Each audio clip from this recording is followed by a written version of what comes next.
The people of the Middle Colonies came from many lands. Colonists were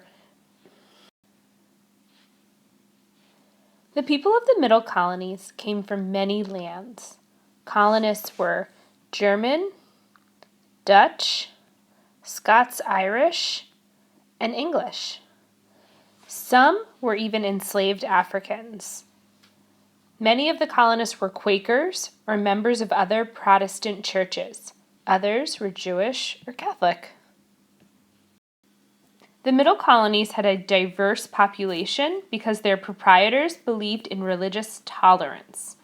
Tolerance is respecting beliefs and practices that are different from one's own. William Penn supported tolerance. He believed that people of all religions should live together in peace. Other proprietors simply wanted colonists to buy or rent their land for farming. These proprietors did not care about the colonists' religious beliefs as long as the colonists could pay for the land.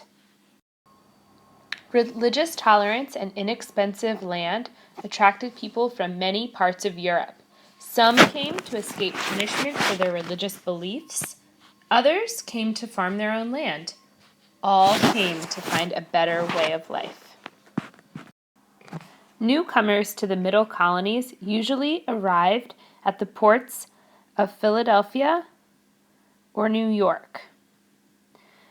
A few colonists stayed in the cities to find work, but most moved to the countryside to live and to work on farms. The climate and soil of the Middle Colonies were excellent for farming. Both men and women spent long hours working in the fields and in the home. Just like in the New England colonies, children helped out as soon as they were old enough. Boys helped plant and harvest crops, girls cooked and sewed and did housework.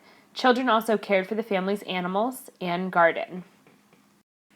Farmers raised livestock such as cattle and pigs. They grew vegetables, fruits, and other crops in the fertile soil.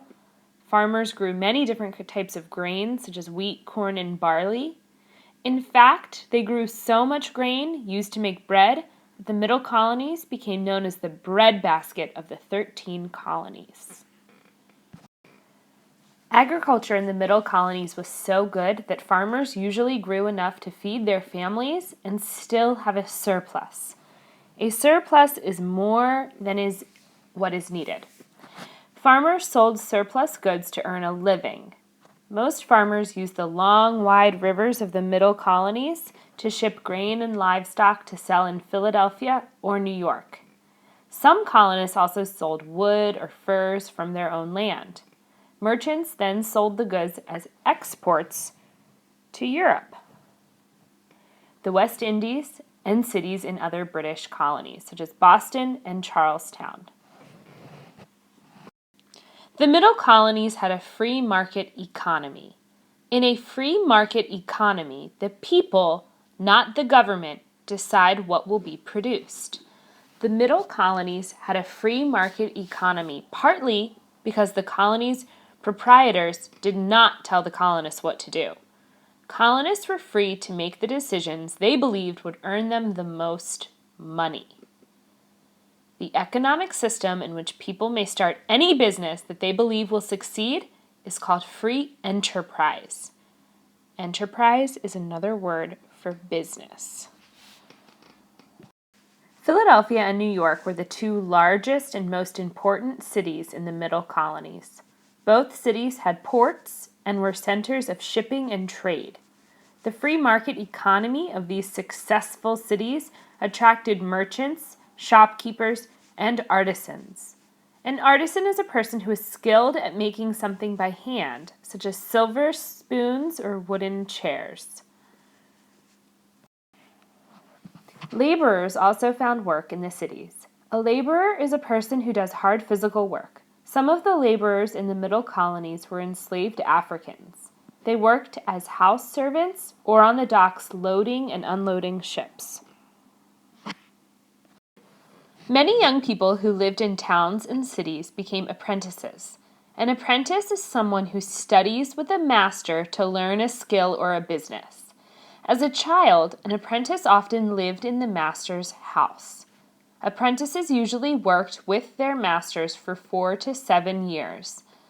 Boy apprentices learned skills such as shoemaking, printing, and bookmaking. Girl apprentices learned how to spin thread and weave cloth.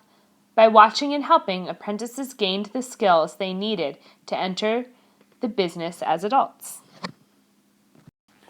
Most children in the middle colonies learned how to read and write, but many colonists believed that it was most important for children to learn useful work skills. Parents expected their children to learn a business or run the family farm instead of going to college.